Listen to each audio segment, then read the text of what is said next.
Լատինական Ամերիկայում կա Պերու պետություն, մայրաքաղաքը Լիմա։ Պերուն երբեք չի փայել ոչ իր դեմոկրատիայով, ոչ էլ իր տնտեսությամբ։ Պերույում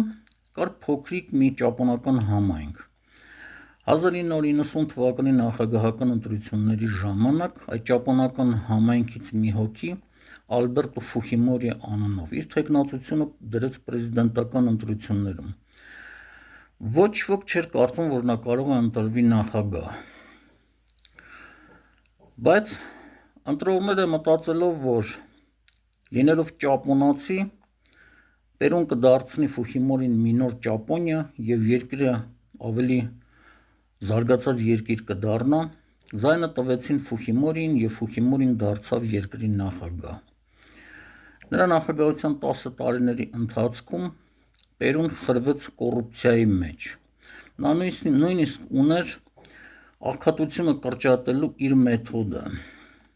Ստերջացնում էին ամենաաղքատ խավին, որպեսզի նրանք չբազմանան։ Այսպիսով կրճատում էին աղքատությունը։ Վերջապես նրան դատապարտեցին երկար ժամկետների, դեպքից դեպ բաց էին թողում, բայց այն պատճառով, որ ուներ բանտային կյանքի հետ անհամատեղելի հիվանդություն։ Ֆուխիմորին մահացավ 2024 թվականին։